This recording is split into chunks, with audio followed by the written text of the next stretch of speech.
Hello guys, magandang araw po sa inyo lahat at syempre magandang araw po sa lahat manonood ng video nito. Magandang araw po sa inyo. Ayan, sa video natin ngayon guys, pag-usapan natin syempre New Year. Ano ba yung mga ginawa nyo na paghahanda para maging safe yung hamster nyo during New Year guys? So comment nyo sa comment section natin kung ano yung mga ginawa nyong paghahanda. Kasi kami dito is minake sure namin, alam nyo naman pag New Year maingay, maraming putukan. So kailangan i-make sure natin na yung hamster natin is safe at hindi siya magugulat. Kaya ang ginagawa natin during New Year is ipinapasok po natin sa kwarto yung hamster, yung bin cage ng hamster natin, para less yung sounds na maririnig. Tapos at the same time hindi siya magugulat-gulat sa ingay ng putukan.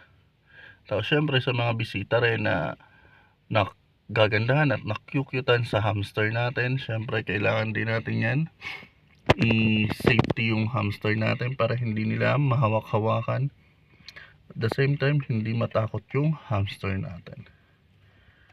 Yan. Kaya napaka-importante na isi-safety natin yung mga ano natin, alaga during New Year.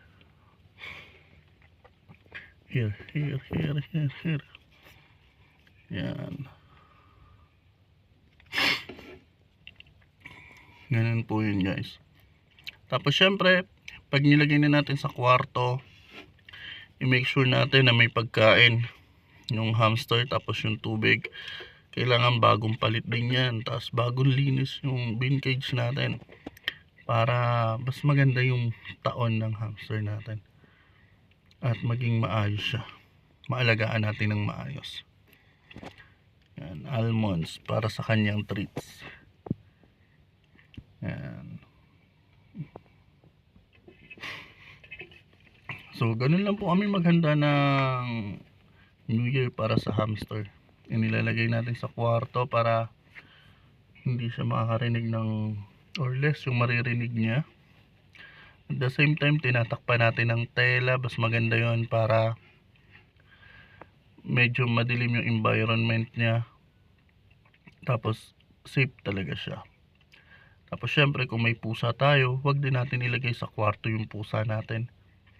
Kasi alam nyo naman na matatakot yung hamster natin doon. Tapos, sa mga bisita, anuhin na natin sila na huwag dapat hawak-hawakan yung hamster kasi baka makagat sila. Lalo na hindi nila tame yung hamster at hindi sa kanila yon. So mag-ingat sila, doble ingat.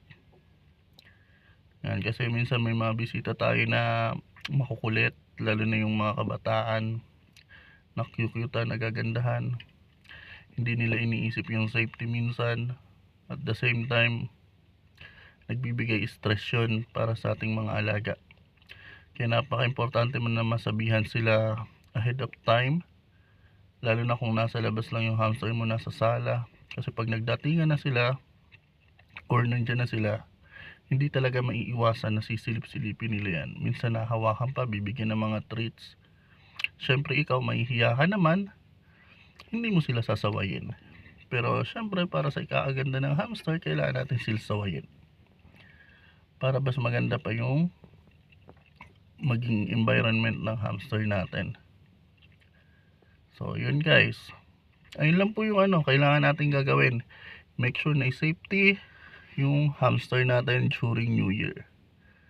Tapos syempre, bibigyan din natin sila ng pagkain.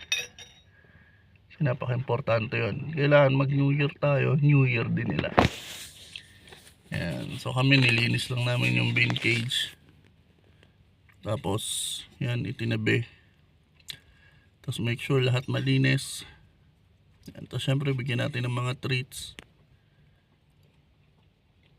Yan. So yun lang guys, hanggang dito na lang. Kung may mga katanungan kayo, ay nga pala, sa nagtatanong guys, kasi napapansin nyo yung sa likod ng hamster namin is siya, medyo naglalagas yung buhok niya. So normal po yan guys pag tumatanda na yung hamster. Kasi alam nyo naman ang lifespan ng hamster is hindi umaabot minsan ng 3 years or 2 years nga lang. So pag tumatanda na sila, normal po yan na magkakaroon ng paglalagas ng buhok ng mga balahibo.